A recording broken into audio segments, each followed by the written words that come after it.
respect the police guidelines and the security requirements for you to be in that place. I'm Robert Chirabonyonyitono, and with me I have a team of people from the judiciary with whom we are going to be discussing the automation of the judiciary.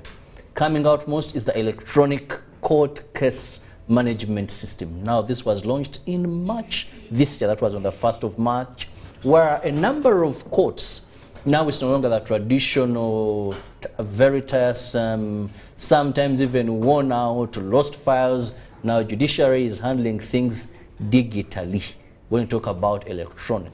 And this is the way to go, digitalization.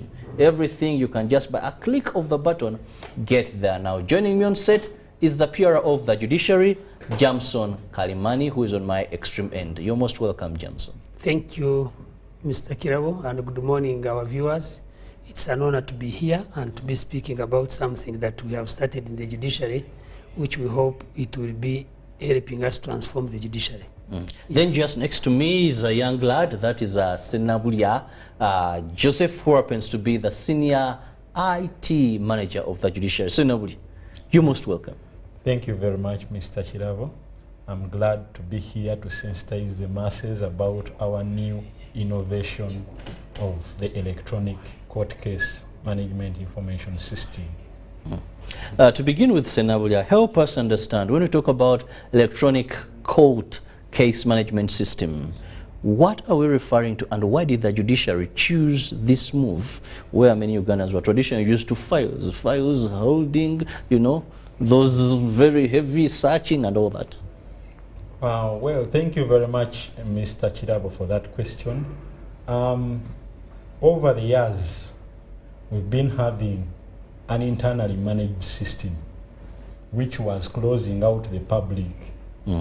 So the interaction between the information system that we had originally, which was called the Court Case Administration System, abbreviated as CAS, was internally used. And whenever someone wanted to inquire about the progress of their case or seek information about the progress of their case, they would have to come to the judiciary, contact one of our staff members, and the staff member had the credentials to log into the system and give them updates about their cases. So after going through that tiresome process, we realized that there needs to be an interface for the public to perform the inquiries by themselves. And that's when we thought about this innovation of the electronic court case management information system. So ECMIS is just an abbreviation for electronic court case management system, but this is just a fully featured system that automates the entire life cycle of a case from the time of filing through to disposition up to appeal. So this implies that as an external user or a public user, you are able to get an account, which is a username and password, and be able to log into the system, file the documents that require you to file your case, make the payments within the system, and then submit them to court. Unlike the previous manual system that we had, where you would come with a physical manual file, submit to court, we manually register in our registers, and then give you the case number. Here we are allowing you to manage the electronic file and follow the progress that happens on that file from the time you submit it to court up to the time judgment is given to you. And if there is need to appeal against that judgment, we allow you to actually participate in the process of appeal and then proceed to the higher court for appeal. Johnson, now when we talk about this, one thing that comes to my mind is this is new. And also from the 1st of March, what has the rollout plan been like? There are some areas where there's excitement, but also there are some where they're wondering, when is it reaching? We hear, and we want to be part of this. Just brief us on the status quo as of today. Thank you very much, Mr. Moderator. Like you have said, rightly said, on the 1st of March this year is when the system went live, and people started interacting with it, filing cases through it. But definitely before we went live, we had to go under a series of trainings and testings. So we had to train the users, both in the judiciary and the other court users, like the lawyers and the prosecutors. So we did carry out trainings in order for people to understand how the system functions, so that by the time we go live, people know how it operates and are able to use it. So on the 1st of March, we went live, and like in any other system, we couldn't cover the whole country at once because you have to continue training and even building capacity. So we felt it fit to do it in a cluster. So in the first cluster, we have 7 courts.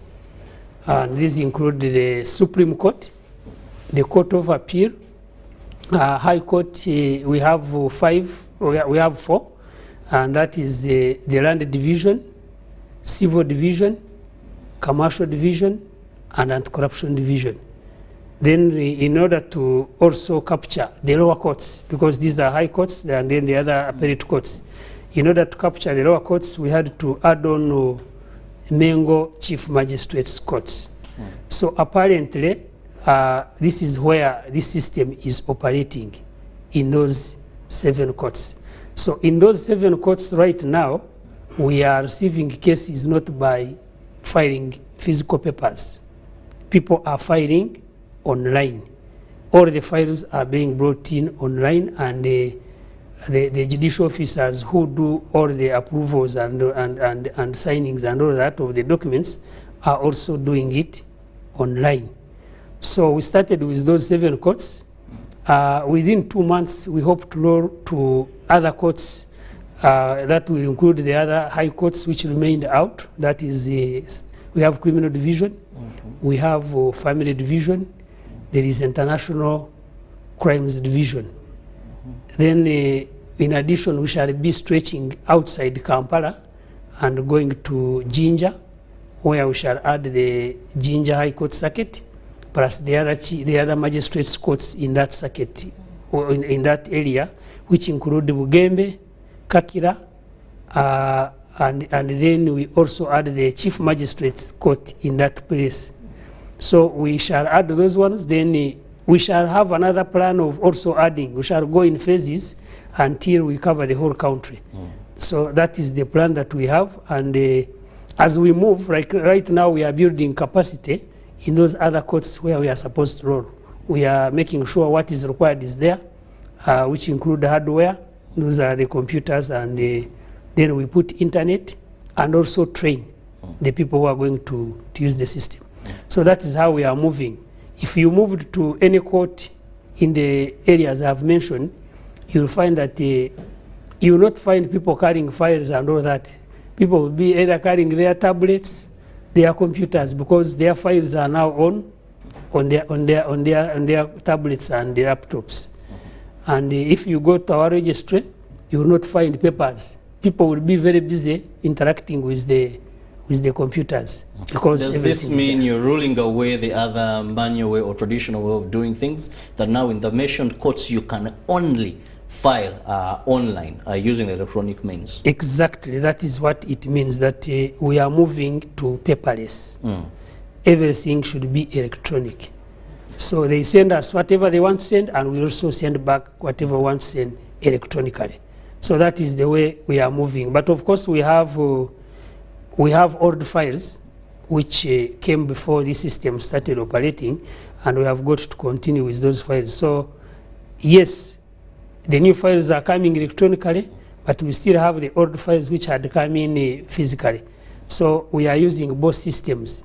But we have a plan that in the near future, we shall scan all those files which are in the old state and ensure that they are also put on the system. And in some years to come, we shall find that everything is on the system, and we shall have moved away from the papers, and we shall be paperless. Yes. This brings me back to Senabulio happens to be the senior ICT man here. Now, how swift is this process? Because one of the things I found in government, sometimes bodies, when they embrace the electronic way of doing things, is delayed response. Then the other is hardship for people to adjust, but also understand how to do things. I'll give a small example, a quick one. That is when you go to immigrations, getting passports. They thought this was something that was maybe easy, everyone filling in, but I want to tell you, many people have issues. Even feedback, in terms of feedback, when I send your systems, we've had many government persons talking about outdated software, outdated equipment that does not match that times by the time we acquired this. So how is it when it comes to electronic court case management? Beginning from the technology you have, then the response, where maybe Jameson also reply, you can send a magistrate and I have to wait, it takes ages. But when I'm meeting you physically, I can come, know when you've seen me, that interaction. Technology sometimes denies that to make things faster, but then you also don't get that. Thank you very much, Mr. Moderator. Like any other system, when you are in this process of transition, it is quite challenging to move people from the old ways to the new ways of doing things, especially if the process involves information technology and systems. So the system has been running for the 3 months, and we piloted it in only 7 courts because there are lessons that we wanted to pick from those 7 courts, pick the challenges, find solutions, and fix them before we roll out to the next phase. So ideally, we've met some challenges, but amidst the challenges, we believe the benefits that the system provides outweigh the challenges that we are meeting, and we are actually providing solutions to each and every challenge that we are finding. In terms of technology, we've actually tested the technology and we are certain it is able to work. Even if we are to roll out the system to over 100 courts. When you have unreliable internet? Yes. Even for those that have unreliable internet, we looked at all those challenges that we expect to encounter. We created specialized places in these courts that are called digital kiosks that we equipped with fast internet, not only from one internet service provider, but we also have a backup. So if one goes down, there is a backup that can allow us to continue working. We knew not everyone can afford computers, can afford scanners, so we equipped these digital kiosks. We trained the personnel that are in these digital kiosks, and we empowered them with skills to be able to support whoever comes to e-file their cases or check on the progress of their cases. So at least these places in these pilot courts have assisted us to facilitate the process of e-filing and monitoring the progress of the cases. We are using them to train whoever needs to use the technology. So there are people that are paid by government, you don't pay any fee, you use free internet, and some have been testifying that actually the internet that we equipped in those digital kiosks is much way faster than what they have in their chambers. So most of the advocates prefer coming to the digital kiosks and file their cases from there. So issues relating to power challenges, we have already provided a backup power solution. If power goes off, if umeme goes off, there is a backup generator that can allow us to continue business. We are doing all this because we are sure it is now an electronic file. If we are challenged by any of these situations, then that means there will be an impact on the business process of the judiciary. So we are prepared to handle all this. The system was designed in such a way that it's simple to use. It is role-based. You only go into the system to perform that role that is attached to your account. So you won't have an advocate performing the role of a judge. you won't have a system administrator performing a role of a defendant. So each one that gains access into the system is able to only perform actions relating to their roles. And how do you restrain that? Because the internet has a lot of wanderers. Where someone clicks to this, then they're into that, and also issues of privacy. Well, we have implemented a number of security measures. The privileges of access into the system are restricted to only a few people. So even the system administrators at their level might not have some privileges to allocate the rights of who should access what, who should change a document in that e-file. So the moment you submit, you might have view rights as a party to this case, but you might not have the ability to change. If you are a plaintiff, you might not have the ability to change what the defendant has put in. My only worry now here is you might not, you can't. No, you cannot change, sorry. You cannot change what the defendant has filed. Because your permissions as a plaintiff is to read and view what the other one has put in, not to change. So modifying anything that gets into the system, those permissions have been restricted to the top management. But we can allow you to file as many documents as you can, and you can view if you are a party to that case. So you cannot view cases that you are not party to, unless you are a judge or a registrar in our courts and you're a court staff, and there is a role that you have to perform on all the cases that enter into that court. Karimani, relating to that, judiciary, you've always had one common excuse. We are understaffed. Case backlog, we have very few. This, we are understaffed. It could be reality, we must say. But maybe now with this system, where many people are filing, as it has always been, you're understaffed. So does this in any way help fight case backlog?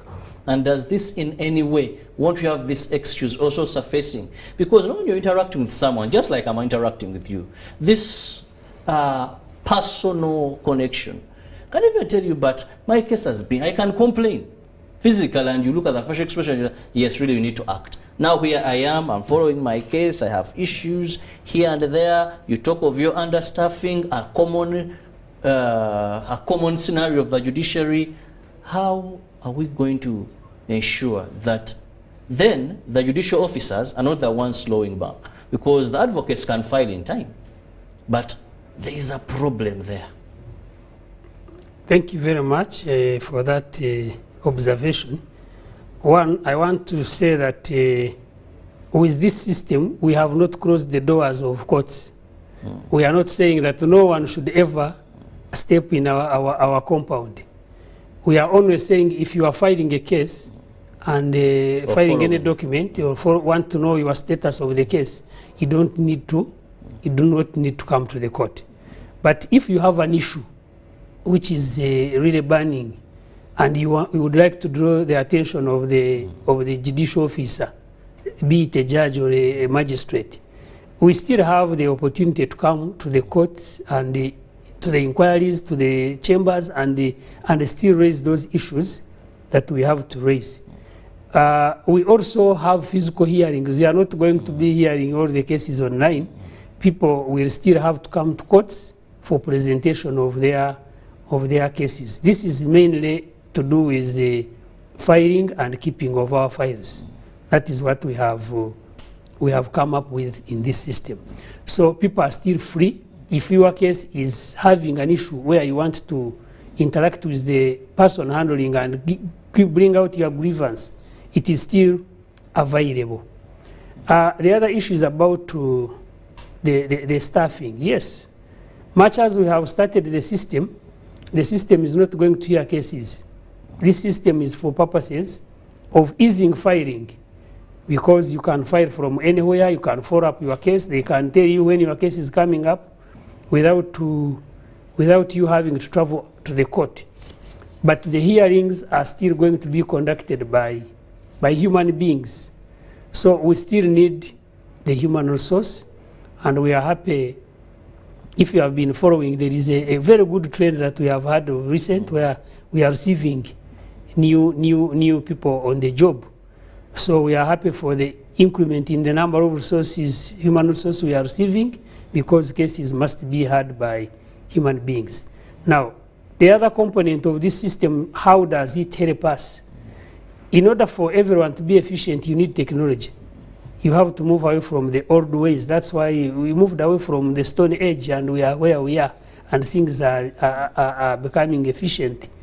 We used to have vehicles which were moving slow. Now we have moved to those ones. The planes are also upgrading. So in order for you to be efficient, you must have technology. So this technology is going to help us to be efficient in a number of ways. I will give you an example of someone recently who filed a case. He filed the case at, he said it was at 5. That's when he wrote it. Because with this system, you can file anytime, whether at night, whether you are in America, as long as you have what is required, you can file your case. So this person wrote his case at 5 in the evening, and he was confessing that by the time he woke up in the morning at 8, the case had been registered and the case had been allocated to a judge, and the hearing, the summons for filing defense had been issued. So you can see that that one could not happen in the previous system we are using. So in that way, you can see that we are becoming efficient. The person has gotten something that he wouldn't have got in time. And that means that that very day when he got those documents back, he was able to go and serve the other party. In a day, those are 2 days you have served. The other person can also file his defense, and it's also registered, and in 3 days, the case is almost ready for what? For being disposed of. So that one is going to help us to be efficient. The judicial officers can now access. That was done because the judicial officer could access the system from home. He was able to go to the system and continue working. So that shows you that if we continue doing that way, we are adding in more time of work, and in that way we are also trying to do our backlog. The time we are putting in is increased. But of course we still need the human beings, because they are the ones who must hear these cases. Briefly still on that, how is this going to help in the fight against corruption? I know this is something that the judiciary rarely can admit, but many people will always tell you that there is an element. So is this in any way going to help us reduce or completely eliminate the said corruption in the judiciary? First and foremost, I must say that the judiciary has never said that it has a white clean paper in as far as corruption is concerned. We have always said, yes, we have measures of fighting this vice, but we have some few bad apples. They are there. For real, those bad apples are there, and we acknowledge, and that's why we have those measures we put in place. They are for purposes of ensuring that we reduce the number of the bad apples. How does this system help us to fight this corruption? Corruption is the corruption we are talking about is in 2 ways. There is actual, whereby there is real corruption of exchange of money and all that. Then there is the perceived. Actual involves the actual exchange of the money, but the perceived one is where someone comes to check on the status of his case. He has come to check only to know when is my file coming up for hearing. Now, the person who is supposed to give that information might be busy and telling the person, you wait, I'm going to check. And the person might wait for a whole day. He has come in the morning. The person is there, is very busy, is telling him, let me come. It is coming 2 o'clock. That person has wasted a lot of time just waiting to know the date. And in some way, he might think that I need to do something to this person in order to get the information quickly. He might want to do something to get the information quickly. That means the person has taken it that the person wants money to give me this, yet the person might not be interested in the money, but because is somehow busy or is just inefficient. So that is the perceived corruption. My judgment is delaying. They are adjourning it today, tomorrow. Come back on this day for judgment. You might, in your heart, think that this judicial officer maybe wants me to do something before he can do this judgment. He may be someone who is in the side of the bad apple I talked about, or he may not. So you start perceiving it in that manner that the person wants something. Now, with this system, whereby we have reduced the interaction of people, these issues of corruption come up when people meet.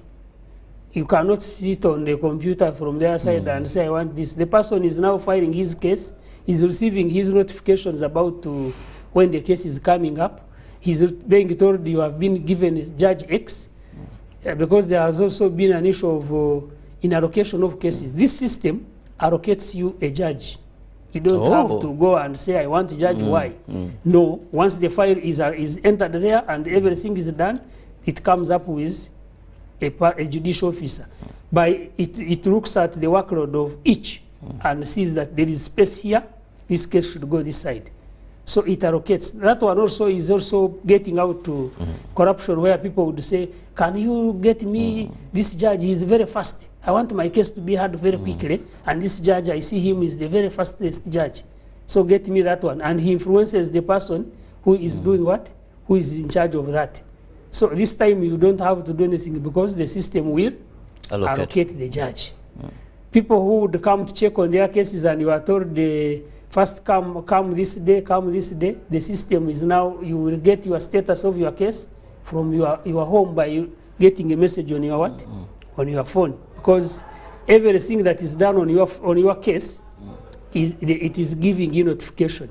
When the file is entered and filed, it will tell you your case has been filed and this is the number. When they allocate you a judge, it will tell you your case has been allocated to Judge Y. When they fix the hearing, you will get a notification, just an SMS message on your phone, that your case is now fixed to come up on the 13th of June. Now, all those things, people had to come to court, to come and find out, keep following. And therefore, they had to find ways of... Sometimes they had to influence now, start thinking of influencing on how to get out of the system. So all these are now history because the system is, you cannot influence the system now.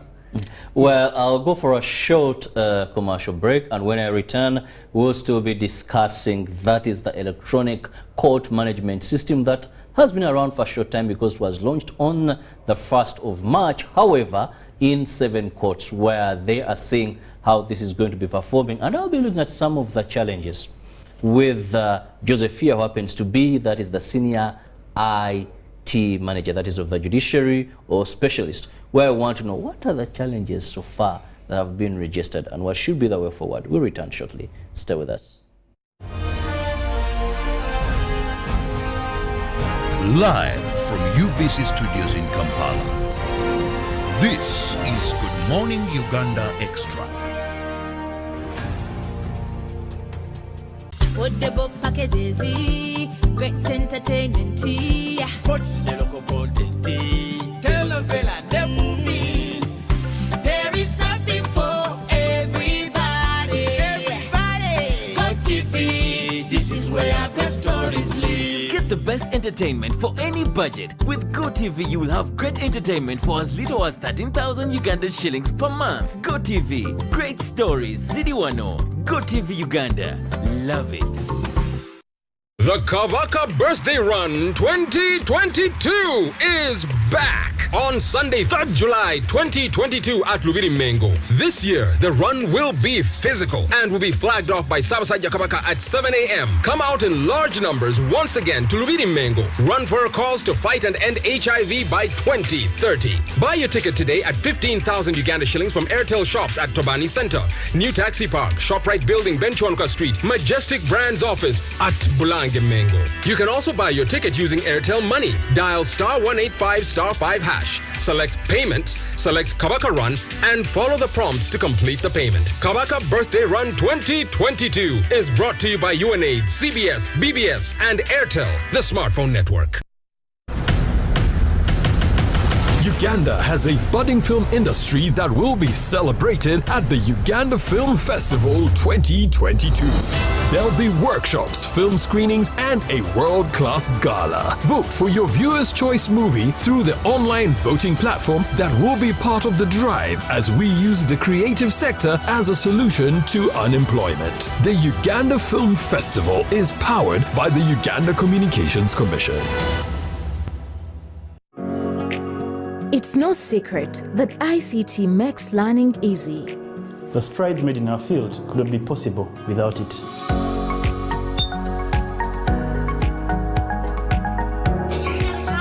And now we can watch our favorite shows.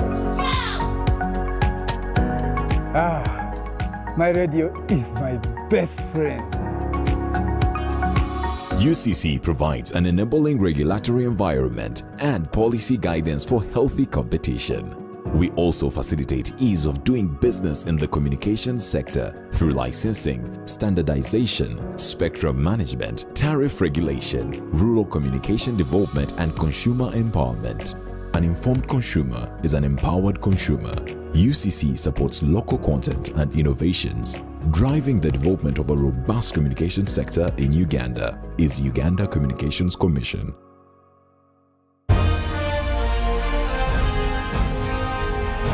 Live from UBC Studios in Kampala, this is Good Morning Uganda Extra.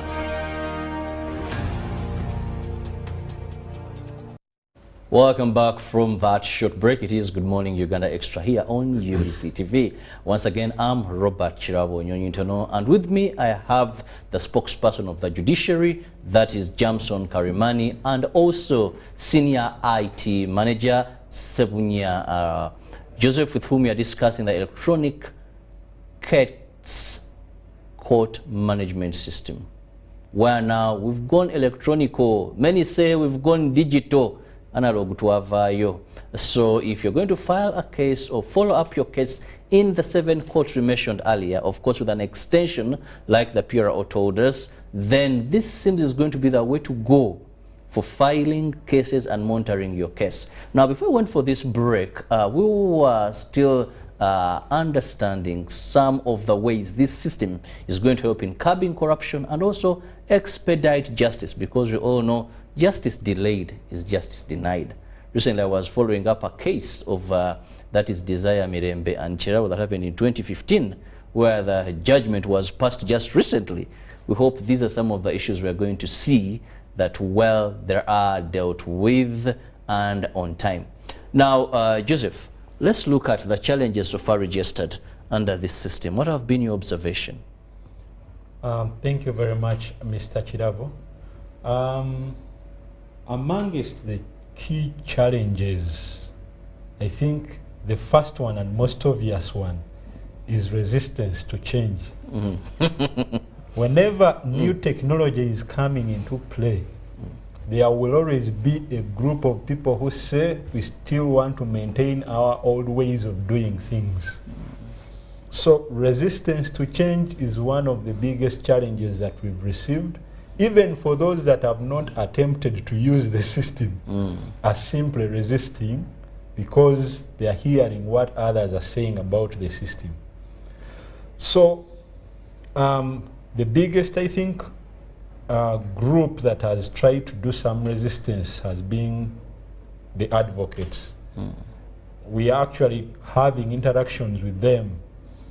And there are some even who come to our digital kiosks and openly tell us this thing will not work. And when you proceed to ask them the reasons why it cannot work, they have no justified reason as to why it won't work, but just, I think, a mindset that has that resistance to change.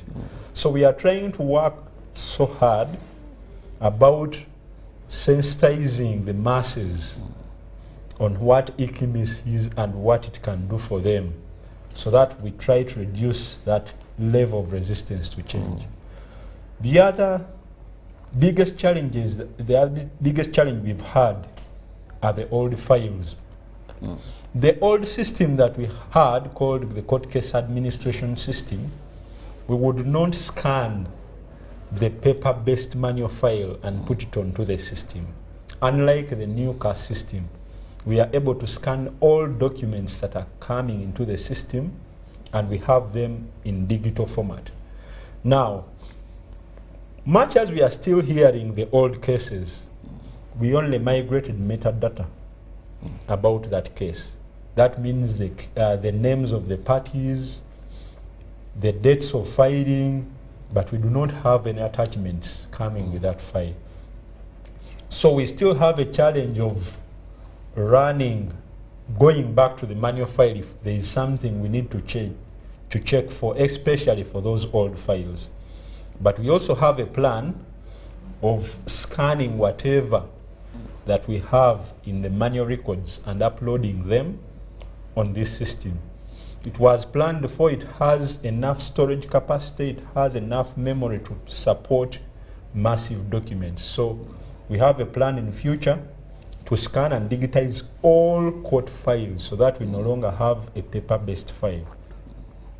Maybe the other challenge that we also have, and it has actually been communicated by some of the advocates who come to the digital kiosk, is the challenge of the costs of internet or data. So they are saying, much as we have digitized, these benefits are there on this system, but what about the costs that we go through when filing these documents?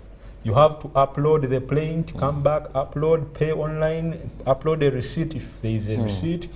You have to come back, upload other documents that are accompanying. If there are exhibits, you have to take pictures of those exhibits, upload them on the system. So by the time you complete the process of filing, your data is actually exhausted. So one of the... But advocates are not cheap. They shouldn't complain. Advocates, I know our viewers can testify. Getting an advocate, in simple terms, we are referring to lawyers, our viewers, but just that not every lawyer is an advocate of court. So that is, I think, the difference.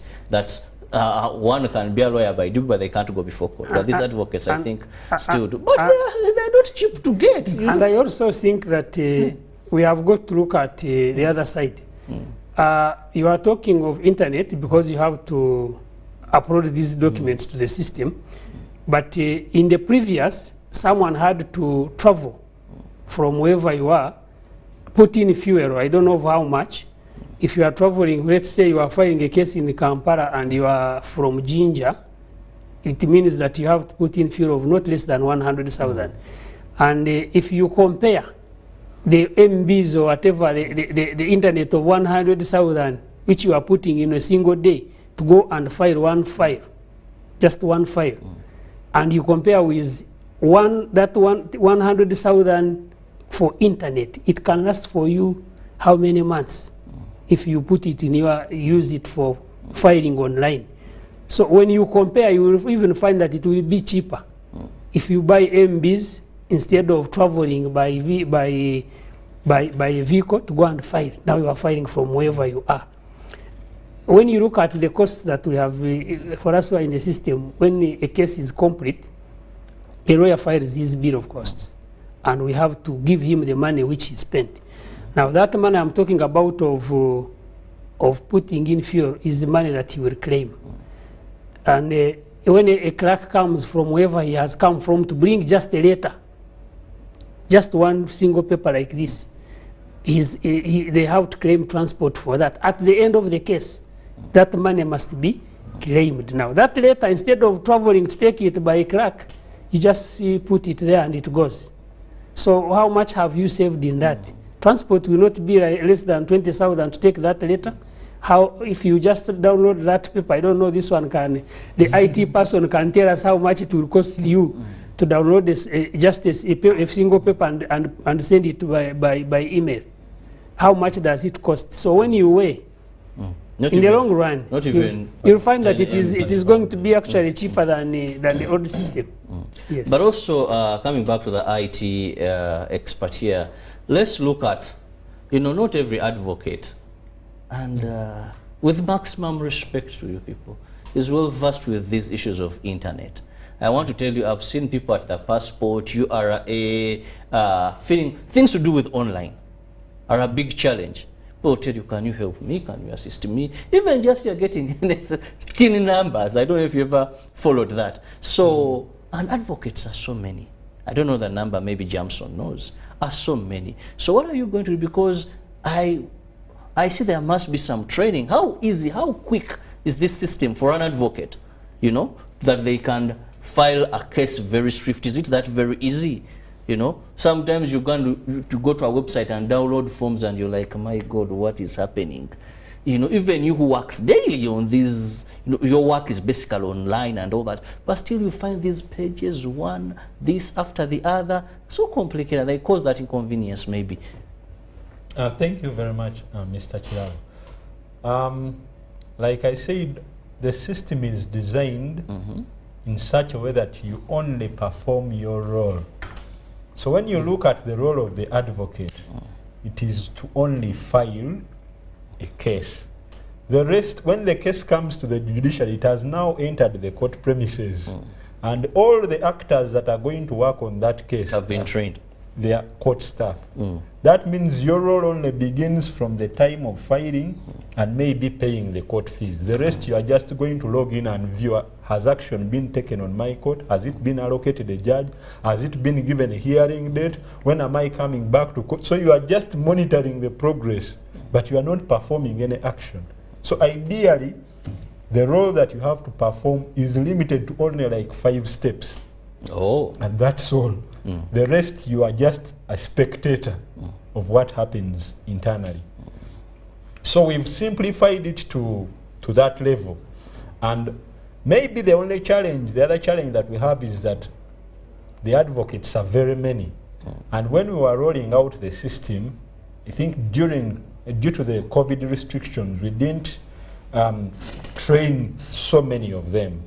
Well, we conducted some trainings online, but as far as I understand, ICT needs someone to practically touch and feel in order for them to learn how this system works. So they requested us to conduct additional trainings, and we've revisited our plan. We are actually inviting most of them to come to our ICMIS Operations Center, and we are training them one-on-one. And our experience has been that by the time they leave this training, they have actually changed their mindset about this ICMIS system. So training was a challenge, but we are trying to demystify it. And on top of that, we are also availing them these digital kiosks that are provided. I know the equipment that they might need to scan these documents. You have to purchase computers, connect internet. That setup that you need to start doing this process. It's a one-time investment, but it's still challenging most of them. So we try to put for them those digital kiosks in order to be able to address that gap as they prepare themselves to set up similar computers with good speeds and good performance, set up scanners that can be able to digitize all the manual documents that they have. They can continue coming to our kiosks, and we provide them all the support that they need, free of charge. Well, Karimani, we know in the quest for justice, every step matters. How has the public perceived this? I'll give an example, one of the initiatives by the judiciary that I'm very much into. However, you find that the public sometimes, that is the conferencing, court hearing. Yes. Where it is reducing these accidents we always get of prisoners being transported. It is time saving, but you find it has gotten some bit of resistance from the public because they feel I have not seen my, physically, the advocates make some noise if I want to speak to my client. So when we go to the ICMIS system, how has the public perceived that? As the PR office, this is one of the areas you also have to really get feedback about. Thank you very much. He has tackled some of the issues, especially from the advocates area. But now I want the ordinary person. The ordinary person. The advocate is, the case is not about the advocate. Yes. It's just an aid of justice. But the person who has the case himself. Yes. Now, the person who has the case himself, when they are filing this case, they try to put their telephone numbers as well in the system. So that means much as the advocate is also receiving the notifications, the real person with the case can also receive notifications. And that one has helped those ordinary people, the people with cases, to know what is happening with their cases. Unlike in the past where he had to ring his lawyer and say, what data have they given us? But now he's following his case right from his phone. Of course, there is a challenge for the ordinary man who has a case and cannot afford an advocate. How does he get his case filed in court? Now, basically, these digital kiosks we are talking about, which at every court where we have rolled out, they are supposed to be for those kinds of people. The people who cannot afford to use computers, to buy them. The people who don't know how to use a computer but have cases. These are the people who are supposed to visit these kiosks, and the people there help them in as far as filing over their cases is concerned. So that is how we have planned to keep helping them in the way they have been doing. Even now they go to the courts when they have a case, because they can't afford a lawyer, they will go straight to the court, and the courts have been helping them in filing their cases. So we have put that component there to keep catering for them. The lawyers we are not restricting that it should be for the ordinary person. We allow everybody to use it, but we still anticipate that as we go on, as people learn how to use the system, most of them will find it convenient to do it from their places, especially the lawyers, and leave these kiosks to those people who cannot use the computers.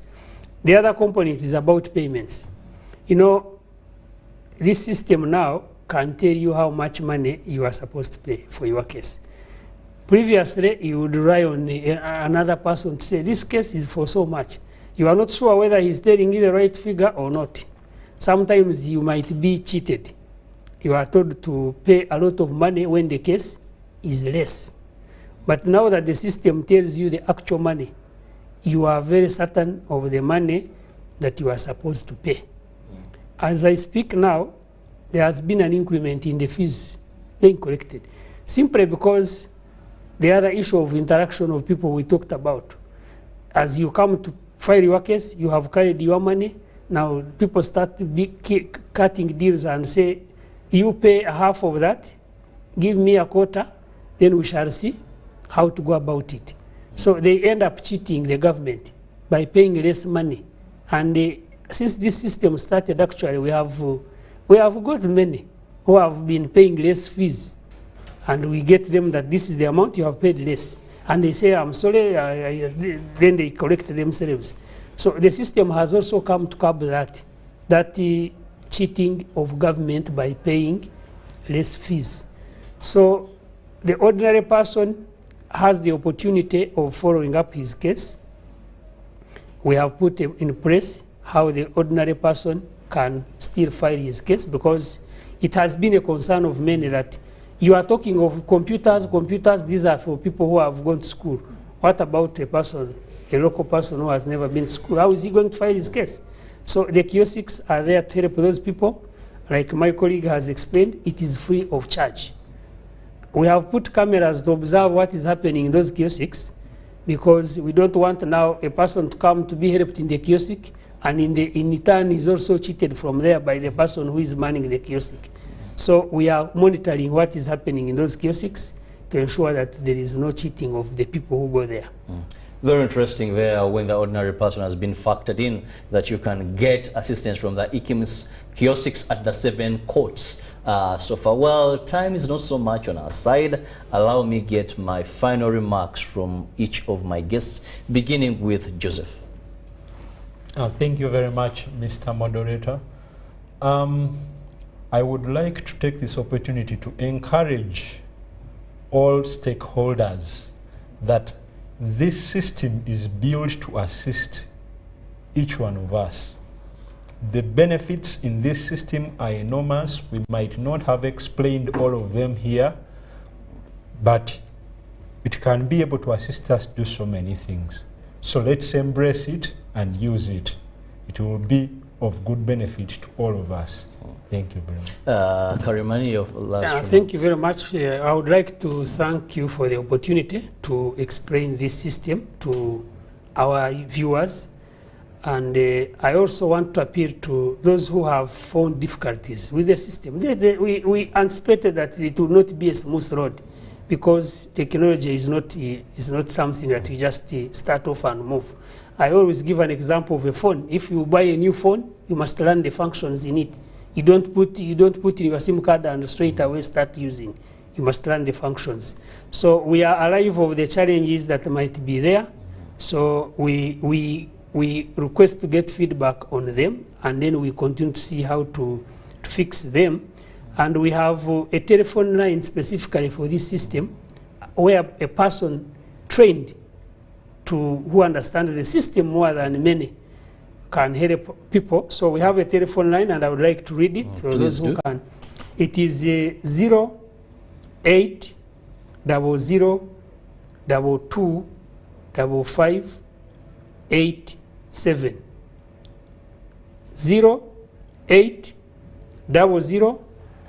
0800225587. There is a person who is seated there to listen to people's concerns and see how to help them. He will tell you, do this, and then it will ease your work in as far as using the system is concerned. So let's fix the challenges that are there, and we keep improving and we move on with the system. I want to assure whoever is watching us that as judiciary, we are not turning back, because this is the way to go. Other people have gone there and they are far away from us. Therefore, we cannot go back. We are not turning back. We must move on. Well, thank you so much, gentlemen. That is Jamson Karimani, who happens to be the spokesperson of the judiciary. Thank you for your time and, of course, laboring to explain this. And also, Senabulia Joseph, who happens to be the senior IT officer of the judiciary, for your time. This is the way to go, automation of the judiciary, and we've been looking at that is electronic court case management system that helps you to file, but also, above all, follow your case at every stage till the Court of Appeal. But you're also told this will be extended to all other courts and, of course, across the country. You cannot resist change. If you resist change, change will change you. God bless you. See you tomorrow.